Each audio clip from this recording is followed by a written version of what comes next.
session, which our next session, which is titled Words of Affirmation and Your Mental Health, Dealing with Negative Thoughts and Words. And this session is going to be facilitated by Ms.Toyin Adeshola.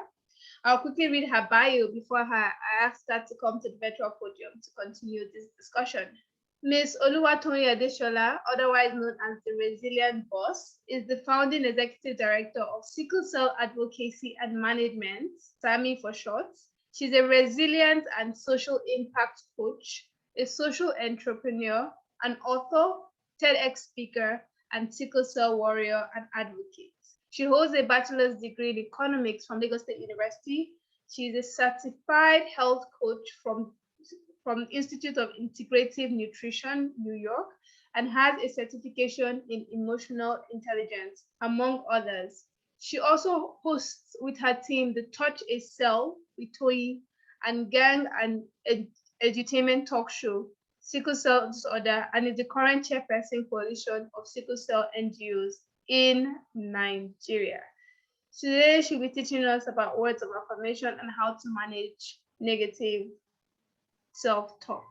Thank you very much. It's a pleasure to have you, man. Over to you. Thank you very much. Thank you for having me and for Pullit to invite me to share my experience on this matter. In fact, when he told me, I was like, what's my own? But I know that you'll be able to get something out of it because with my experience living with sickle cell chronic health, I believe you can understand the impact of what affirmation means to us as individuals. Thank you very much. Can I share my screen? Is it possible? Yes, please. You're a co-host. So you have right. Okay. All right. Thank you. Okay.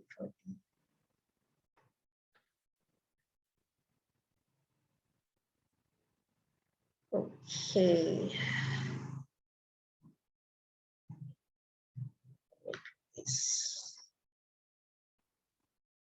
Hope you can see my screen. Yes, I can. Okay, great. Okay, welcome everybody. I'm going to be talking, I don't want it to be one-sided thing, so I'm going to be asking some questions and you can always put it in the chat box to communicate.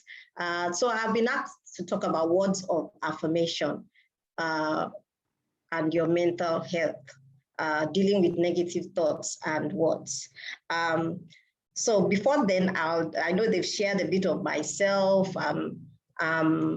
A founder of Sickle Cell Advocacy and Management Initiative. I've been running that for about 13 years, which is focused on empowering people with sickle cell and improving their lives.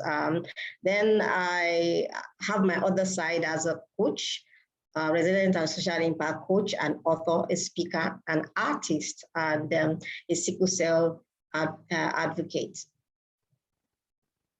So the first question I want to ask before we delve into it, I want people to put in the comment box, what do you think is negative thought? I know that I'm sure over the past few Saturdays that we've been training, you've had some idea or somebody might have even talked about it, but from your own perspective, giving examples, what do you think is negative thought? I want to see it in the comment box. What are negative thoughts? And if you've had any negative thoughts, although I know that question will be, but let's see. Okay. I'm waiting. What are negative thoughts? Don't tell me nobody knows it. As there's a saying that says no answer is wrong. Okay, thinking that you can, Peace says that thinking you can't make it, feeling like you're not good enough. Yes, that's part of it. The derogative thoughts, yes. Although some negative thoughts may not be derogative, but destructive thoughts, yes, frank and destructive thoughts, yes. Negative thoughts are thoughts that bring fear, anxiety, and depression to one's mind, yes. Guilt, yes. Thoughts that are harmful to your mind, yes, Johnson, Yewande. Deborah says negative thoughts are thoughts that affect one's self-esteem, yes. Abiodun says thoughts that don't foster good outputs. Wow, I like that one. Good output productivity. Exactly. Adeyemo Blessing says negative thoughts are ideas about self or others that have a bad effect on self or others. Yes.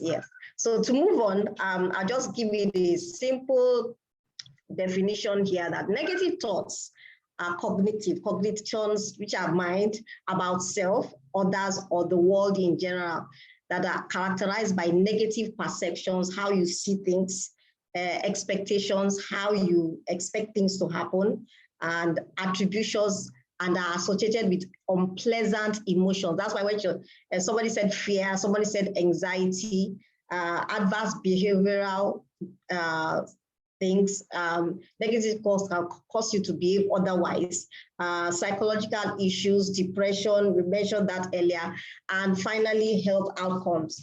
Negative thought has also been associated with producing health issues, chronic health issues, from autoimmune to even something like cancer. A lot of it has been through research, they found out that negative thoughts can affect your health. Have you ever been to the doctor and they said, oh, there's nothing wrong? Sometimes it's just the stress of thinking negative that is causing you to even have a perceived fever or a perceived headache, and all negative thoughts are not very good for us. They are bound, but it's how you deal with it that is important. There's no how that you won't have negative thoughts or sad thoughts, but it's how you deal with it that is important. And that's what we're here to talk about. So I would just want to say a few things about myself to understand where I'm coming from when it comes to negative thoughts. Because if there was somebody that had a lot of negative thoughts going up, it was me.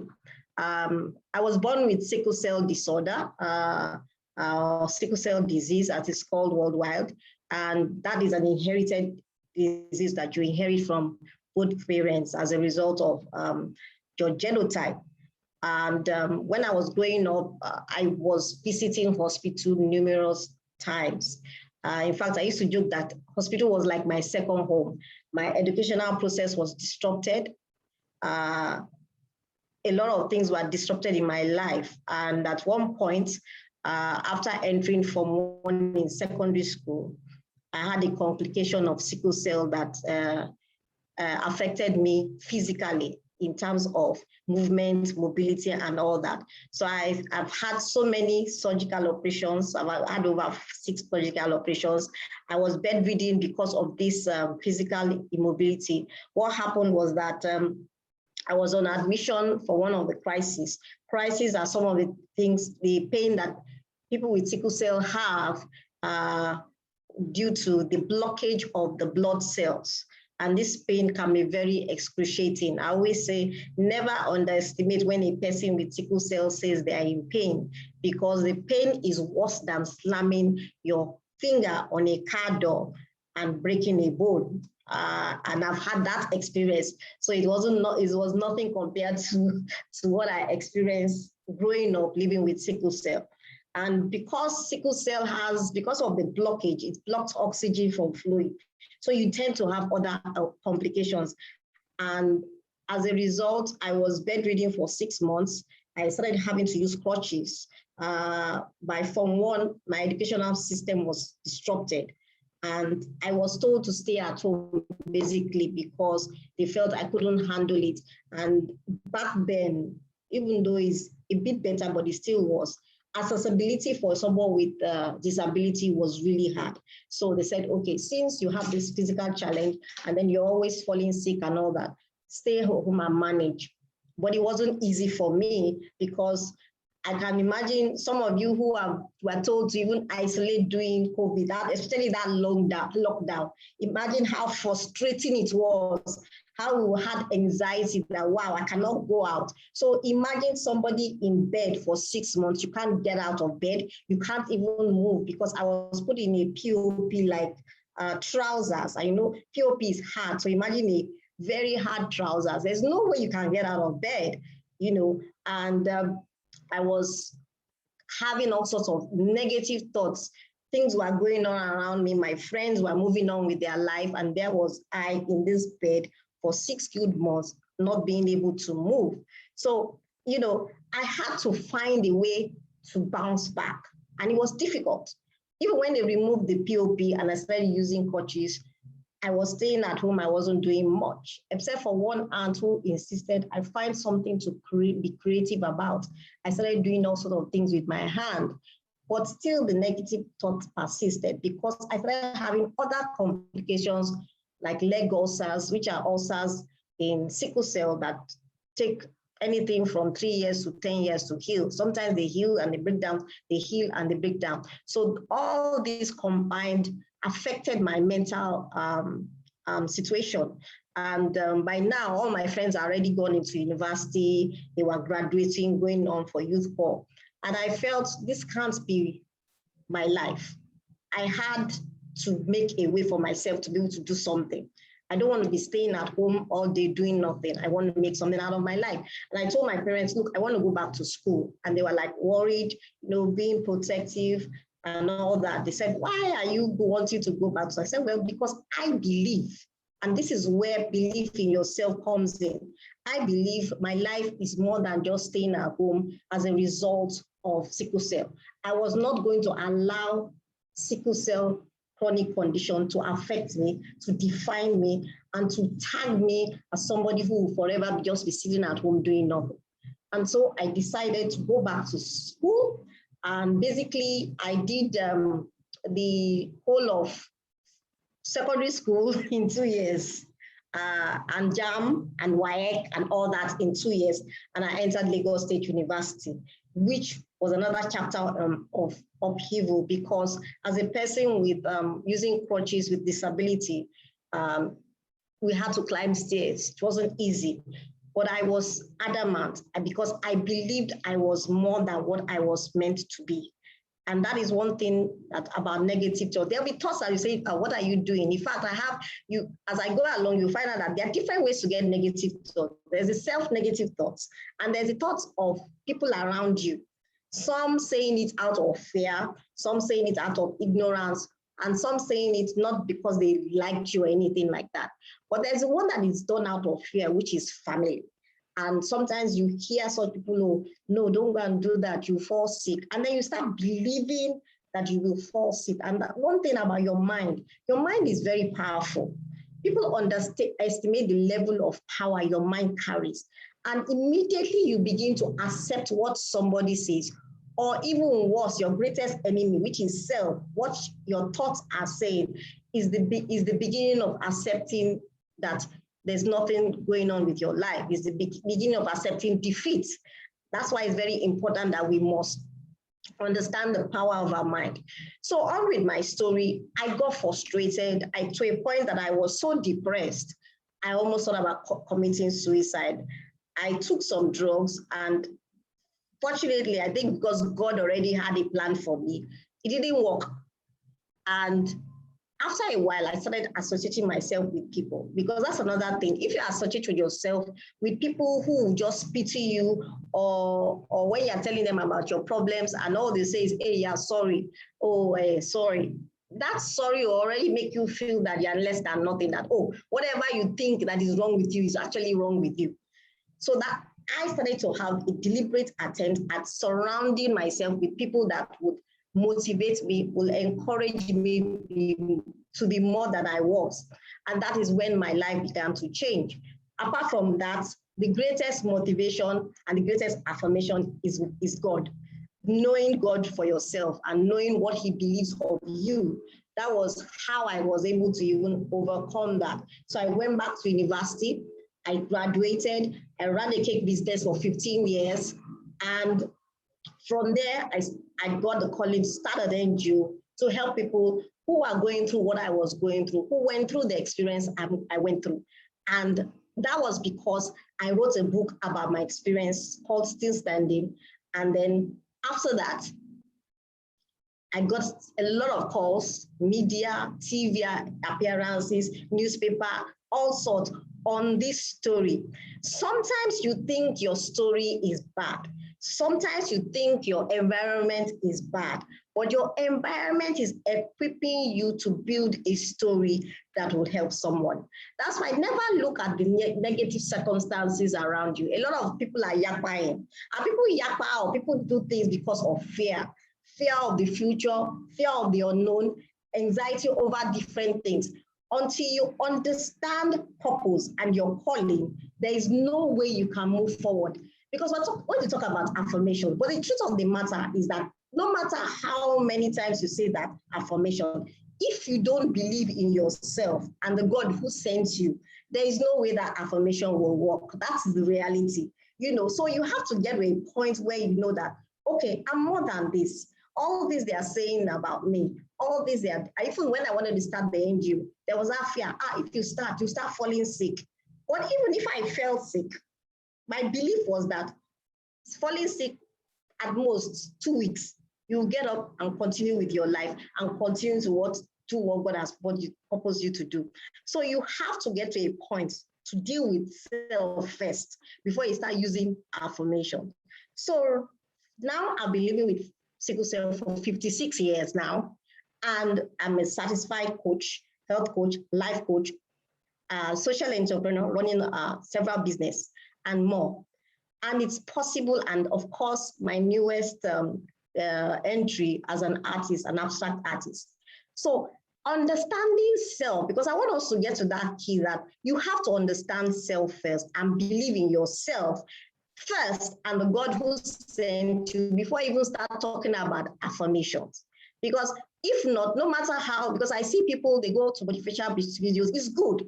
But when you are reciting it, believe that those words are true. It's like, I'm a very faith-led person. So it's like when I read the Bible, I believe those words are true.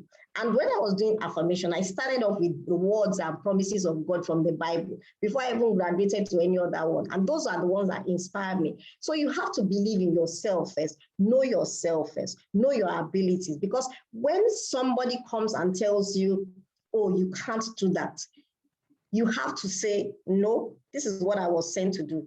I believe I'm meant to do this, so I can do it. Yes, it may take you a while to achieve what you want to do, but at the end of the day, because you believe in yourself, you are able to achieve it. I know a lot of times as young people who are always in a hurry.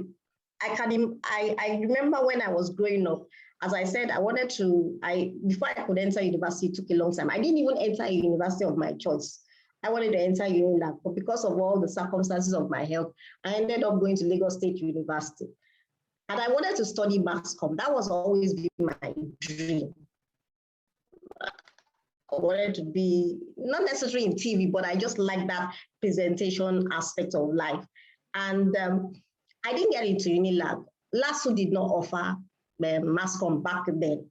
And I just said, okay, let me go and study economics. Let me just do it and forget about my dream of doing all the presenting and all that stuff, understanding mass comm. But today, I ran a radio show for sickle cell for 2 years. I have an online show. I'm going to do a podcast. Am I still achieving my dreams? Yes. So there's a Yoruba saying there that's on a call waja. There's not one way to go to the market, but you can have a different way. That's why I said it's about patience, perseverance, and believe in yourself and believe that what the words say about you is true. So this is me, as I was talking about my challenges. I've gone through a lot. It's not enough to talk on this program about what I went through. So you can imagine somebody who has gone through this. Right now, I use wheelchair and all that. So each year I've been going through all sorts of traumatic things. But does that change my perception about life? No. Yes, there are some times, a lot of times that I have a downtime where I'm not feeling good, where I'm worrying about the future. But you have to understand where you are and where you want to be and what your purpose in life and values in life are.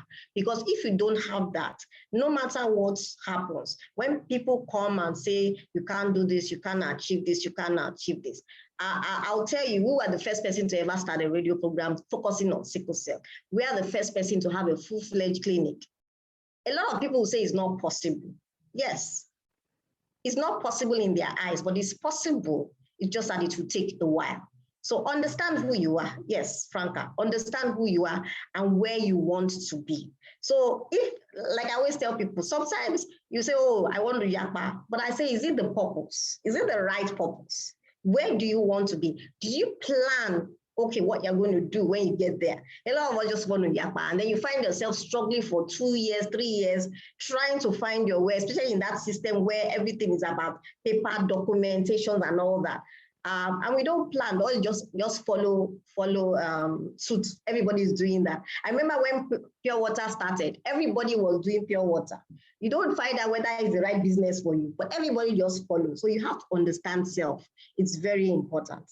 So I want to, this quote says that the key to happiness or even more desired thing, calmness, lies not in always thinking happy thoughts. The reality is that we cannot always think happy thoughts. No, that's impossible. No mind on earth with any kind of intelligence will spend a lifetime enjoying only happy thoughts. Even, I'll quote the Bible again when it says, he will be with you even in the toughest time. So God even knows that there will be difficult challenges in life.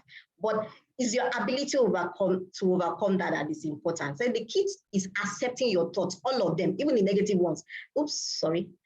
Accepting your thoughts, but don't become them. Like I said, I have sickle cell, but sickle cell does not have me. It does not define who I am and who I will be in future. So we have to understand, for instance, that having a sad thought, not have, or even having a continual succession of sad thought does not come as being, sorry, my thing is covering, by being a sad person. So because you have some sad thoughts or some unhappy thoughts, it doesn't define who you are. Because you lived, you didn't have a very good family life. Your parents, because maybe they had challenges with finance, everything was terrible. It does not define you. You have to change your own story. God has given each of us a story and we have to change it. And that comes from understanding who we are and what we're meant to be. So no negative thoughts should be allowed. You have to give up on negative thinking. Once we start hearing it, once we start listening to it, don't accept it as you. Somebody will say, okay, you are fat. No, you're not fat. You're well built, finely curved, okay? Everybody has their own differences. You know, you don't want to be this person who is listening to all this person is saying, shouting and talking negative things. You don't want to be that person. Yes, people will say things, but how do you deal with it? Then stop overthinking things. Oh, when will this be? Okay, if I analyze this. And I know the art has taught me not to try not to overthink things. Thanks to Philly and his arts in medicine thing, I've learned that you just have to let go. Sometimes you overanalyze things and it gives you negative thoughts. Okay, you're not, like somebody said, you're not good enough. You know, there's something that they call, that I'm trying to remember what to come to me. There's a word for it,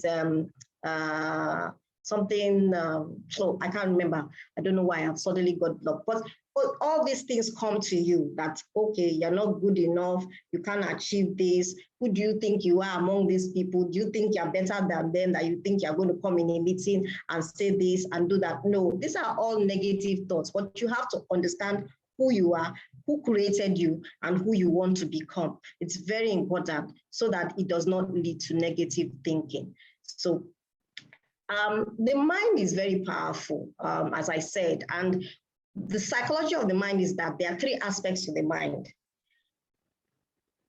The first aspect is your conscious state. The conscious mind is the part that you are aware of what you think of. It is easily manipulated. You can change your mind when presented with a compelling argument. It is the part that works. That's the one that you're conscious of doing certain things. It's the one that people are more familiar with. So when they say your mind, you're talking more about the conscious mind. But then there's the subconscious mind. which is where mental programs are created and carried out. If you want to change that program you're running, the subconscious mind is the one that you will have to focus on. And that is where critical thinking and the affirmation comes in, because it is your subconscious mind that will ultimately be affected, that will affect the conscious mind. Then you have the unconscious mind, which is your creative part.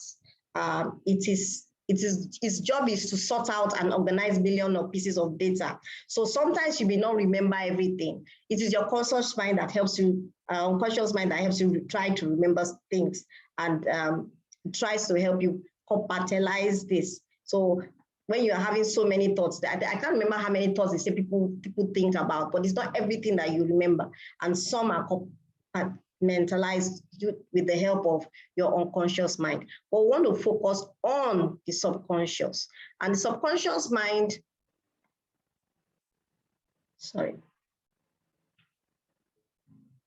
Am I going back? Okay, I'm going backwards, sorry. Okay. Yes, the subconscious mind is a powerful secondary system that runs everything in your life. Learning how to stimulate the communication between your conscious and the subconscious mind is powerful. It's a powerful tool on the way to success, happiness, and riches. It stores your belief. It stores your previous experiences, your memories, your skills, everything that was taught about that you learned as you grew up. When you're a child, you start acquiring values that your parents might have given you or society might have given you. As you grow older, you now start acquiring your own values. But your unconscious mind is the one that takes in all these things, your belief.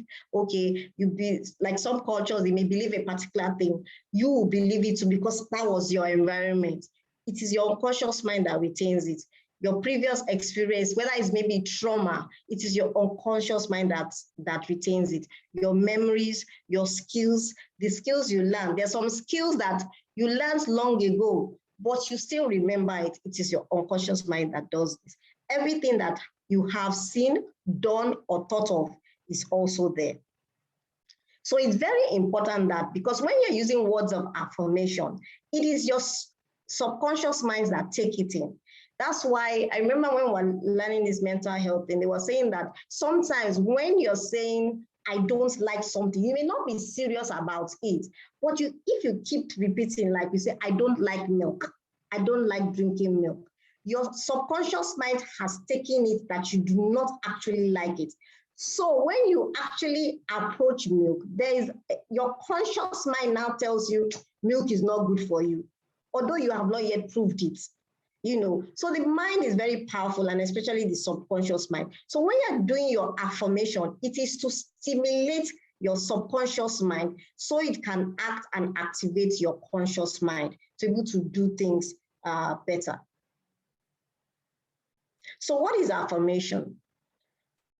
Affirmation is the act of confirming something to be true, whether it's a written statement or an oral statement that confirms something is true. So you see people writing affirmations on paper and repeat it to themselves daily. Or you see people having a video where people, coaches, life coaches and people like that, put affirmations in CDs or podcasts or USB or online, and you keep seeing it and repeating it to yourself. So that is what it is. It helps. It's something that confirms that something is true. There's this mantra that this lady, I don't know how many of you know her. I'm sure you all know her, Moabudu of Ebony Life. And she used to say, if you can think it, you can achieve it. And I'm sure she was using that mantra a lot. And look at it. Today, she's been running business with top international global film companies, Netflix, Disney, and so many others. And it's because she kept repeating that mantra in all her programs. Anytime she says it, she'll open her mouth. I remember when she first started her Moments with Mo, she used to say, if you can think it, you can achieve it. I'm sure when people was looking at her, they would say, why does she keep reciting this thing? And she just started as a small talk show, Moments with Mo. Now she's known as a global brand in the Nigerian film making industry. So affirmation is a belief which you can hold on to in your mind without questioning. It is a process of forming a self-image. Without affirmation, no positive change can happen. Without affirmation, no positive change can happen. The same thing I go back to, as a Christian, we use the Bible. I know they'll say there are promises of God. I am the head and not the tail. There's so many promises of God. And these two are examples of affirmation. They are affirmations that you can define for yourself based on your experiences. Because sometimes what you see outside as affirmation may not be really what affects you. So you create your own. So there are different ways which we'll talk about in my slide. So why do you need affirmation? Okay, I think I've missed my slide. Okay, you need affirmation because you want to motivate yourself and to achieve goals. Sometimes you are running a business and you feel that, like a lot of people who are going through business failures during COVID. Now, there are some people I know who are using affirmation to pull themselves through those challenges.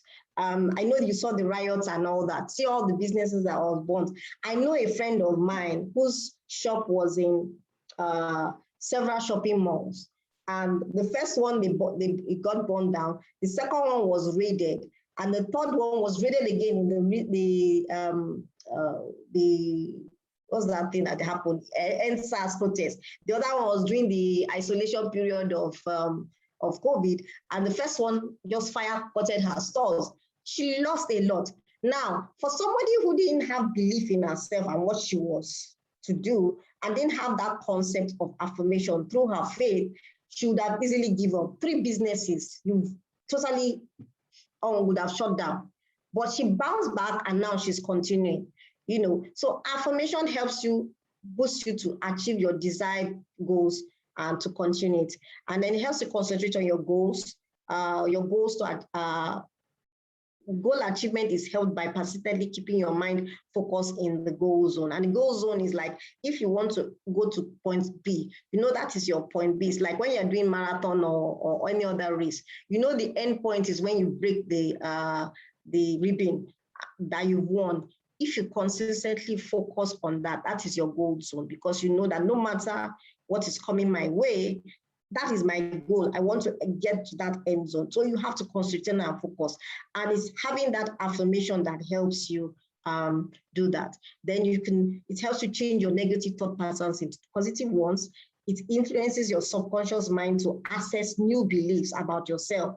Because for long as you are growing up, people have been telling you negative things, your parents, society, telling you negative things about yourself, that you can't do this, you can't be anybody, you can't achieve anything in Nigeria. But like I always say, even if they don't achieve anything in Nigeria, there are people making millions in Nigeria too. Tech companies are running to the bank and all that stuff. So it helps your subconscious in acquiring new beliefs that were otherwise not told about you growing up, so that you can move towards your goals. And then it helps you feel positive about yourself and boost self-confidence. So finally, how do we build an affirmation system? I'll share from my experience. I mean, you could find other ways of doing it, but I'll share from my experience. One of them is music. There are periods of my life, imagine you're sick in bed and you're down, but you need to encourage yourself. Like it says, David encouraged himself with the Lord. You need to encourage yourself, but there's sometimes you cannot word it or you cannot write it. Music is my tool. And I listen to a lot of inspirational music, and that helps me to be able to continue building affirmation, so you can start writing your own, start listening to music that will motivate you to move on, to go past your challenges, that everything will be okay. Then videos and motivational talks that you see online, there are a lot of them available on YouTube. There are some YouTube videos that you just be repeating different affirmation for different situations, because every situation, whether it's anxiety, whether it's fear, whether it's doubt, whether it's lack of self-belief, there are different affirmations for different situations. So it's less for you to do your research and find those. Then journaling. When I was growing up, I used to write stuff on my diary about myself, about my experiences. And I used to make sure that whatever it is I'm writing, at the end of the day, even though it may look negative, there's something I'm relying on to bounce me back. So you can start by journaling positive thoughts about yourself. I am this, I am that, I am a person of joy. Wherever I set my hands on, I shall possess. Things like that. Find your own affirmation. Then books also help. There are books on building you up, helping you understand yourself, being confident in yourself, growing, and achieving your goals. They help you build affirmations for yourself. Then through God's words, as you can see, I always talk about that a lot because that's important to me. So you have to find what's important to you. Then using your mirror, standing in the mirror about you. There's some people that have negative thoughts about how they look. Oh, I wish. And unfortunately, social media has not helped. That's why I say, in as much as young people, we like social media, I'm not going to take your social media away from you, but never believe 90% of what is being said about on social media, half of the time, because all those concepts of people looking this good and looking that good, or, they all always build negative thoughts about ourselves. God created us in different ways. There are some people who are not even satisfied that they're going to do, what's this thing, plastic surgery. Some have done touch up to their videos to make them look perfect. But we are in an imperfect society, and that's how we were created. So it's the ability to be able to love each other, have empathy for each other, regardless of how we look, where we are from, and looking at yourself in your mirror and believing this is Toyin, created by God, destined to do great things. I am me, I have a purpose. Keep speaking to yourself. Drop your affirmations that you want, whether it's in business, drop an affirmation, whether it's even in school. I am intelligent, I know my books, I have the capacity to retain information. And never talk in the negative, as I said earlier, talk in the positive, because your subconscious accepts positive. When it takes negative, it takes it as being true, which in most cases is not true, and your conscious now accepts it as truth, and you now start acting in that way. So it's very important that we get to that position, that we are very focused on who we are and how we can create affirmations for ourselves to build ourselves and to be great people in our society. So I ask you this question: what trauma did you experience in your life growing up? Have you made it define you? Are you one of those people who say, oh, I born and bred in Ajegunle, so my life is nothing? But I know people who are born and bred in Ajegunle are doing great things, even international things. Or are you the one who is saying that I've been living with a disability and I'm nothing? But there are people, one of the greatest examples I'll talk about from beginning to end is Nick Vujicic, a guy born without arms and legs, yet he's a well-known worldwide motivational speaker, speaking to hundreds of thousands. So what trauma did you experience? How are you defining that trauma? Are you letting it define you, or are you defining it for society? And with that, I leave you with these words: your past does not exist to harm you. It exists to save someone else. Thank you, and God bless.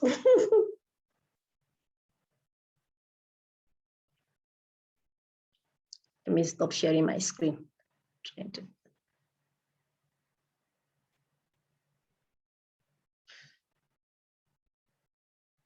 Okay, why am I not able to stop? Okay, I've seen it.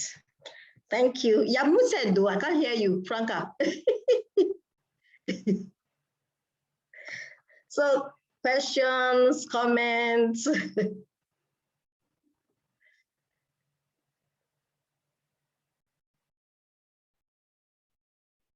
I still can't hear you. I don't know why. Yeah, it says you're muted. Oh, Thank you. I couldn't unmute myself. okay. Sorry about that. Thank you so much, Ms. Toyin. That was amazing from start to finish. You had us hooked. Wow. Thank you so much for sharing your story. And that session was power packed. I don't know if anybody